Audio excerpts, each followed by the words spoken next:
Private sector and the East African Business Council have come together to formulate policy issues that they intend to address before the head of state during the East African Business Summit planned for August. Key issues such as non-tariff barriers, cutthroat competition, among others, continue to impede integration of trade. Similarly, there is need for efficient infrastructure and regulatory policies to foster effective trade beyond East Africa. As EABC, we are celebrating 25 years of existence, and in these 25 years we've had a lot of amazing achievements, but we're saying we need to embrace technology. We need to make sure that our people understand the policies, prepare for export, and take advantage of this huge market we got since Congo joined the East African community. In regards to harmonization of standards, what do you think to achieve that? One of the things that is going to happen as a celebration is that we're going to be having monthly stakeholder engagements among the private sector. We want to come up with policy briefs to the regulators to come up with a unified or a synchronized regulatory environment for standards. Right now, standards are being used to promote non-tariff barriers, and that is a huge problem. But I am very glad that competition law is developing in the region. Uganda has just worked on its law. I think Kenya passed its law. Tanzania is on its way. But as a region, we need to establish a strong competition framework so that we stop this competitive practice. What we are doing and what has emerged through this meeting, EABC to champion the mutual recognition aspect, to ensure that those goods that we have agreed need to move seamlessly without any barrier across the region. We should not see milk from Uganda being restricted to access Kenyan market or Rwandan market or Tanzanian market. We should not see any product from Rwanda not accessing any other market.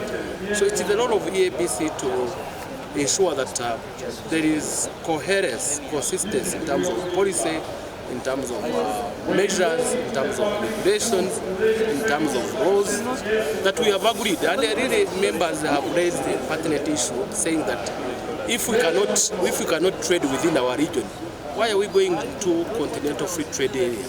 What will CFT offer when we have failed to trade amongst ourselves? Profound manufacturers that have dominated the local and regional markets, such as Tembo Steels, believe there is need for synchronized standards and policies, citing instances for integration, for example, between Uganda Bureau of Standards and Uganda's plus other East African states, that there is less productive time wasted, which in turn would incur losses. All those, and then EABC member come and talk and take out what are our pain. We need to work on that one. Because we are not synchronized. We are talking about ESC.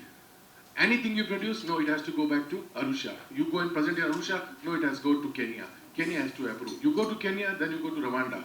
Rwanda, then you go to Burundi, which doesn't have any say. They don't use the product. So how long it takes to make one product which is good for the community? We are making good for community. A last example I am giving you, which my colleague is also here from roofing. We all are very good. Earlier we were fighting between us, the roofing is bad, this is bad. Suddenly one day we got a meeting. You all are making a bad product. You remember? Yes. And we all got surprised. After 23 years we are making bad products in this country. We are supplying to Tanzania, we are supplying to Kenya, and everything is stopped. Now wow. So as Mr. Ezra said, there is a competition. Somebody come from somewhere and tell the policy maker, you know, this is not good.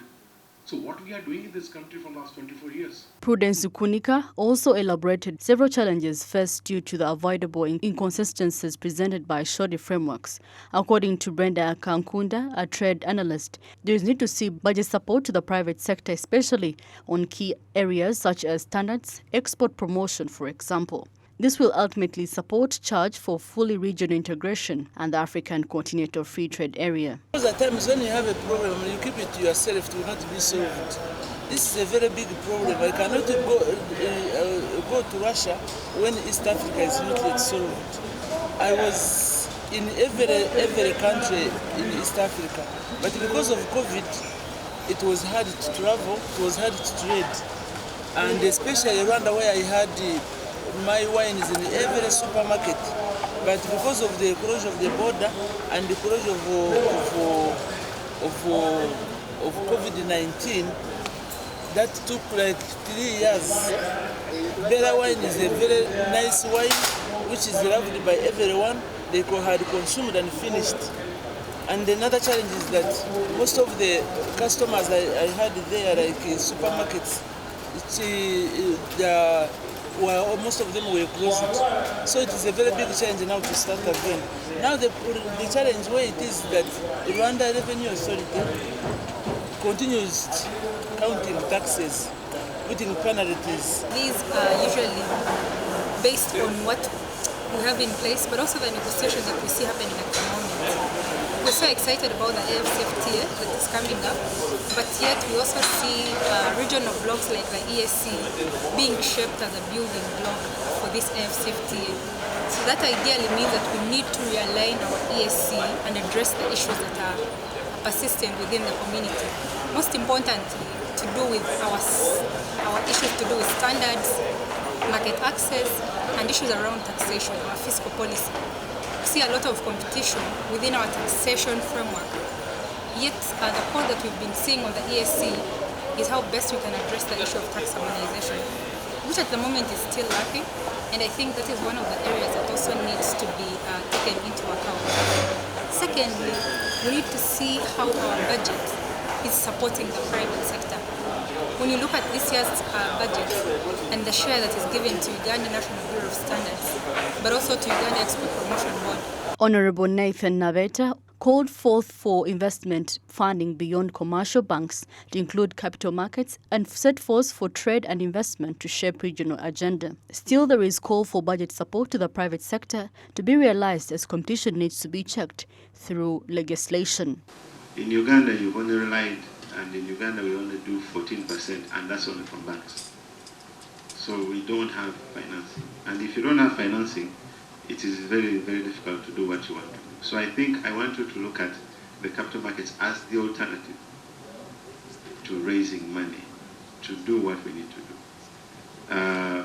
We are working on trying to streamline that as well and try to improve the environment of the capital markets so that we are able to have the wananchi involved. I always tell people that if you really want independence, you are going to have to make sure that you raise the money yourself. I believe it would be one of the things that we will put on the agenda as PSFU. And it is also important to have how we actually actualize the regional competition laws. Because as you can see, and it has been raised across in the meeting that we've had, we are doing almost the same things, and sometimes these things create challenges by way of competition. So we'll have this discussed.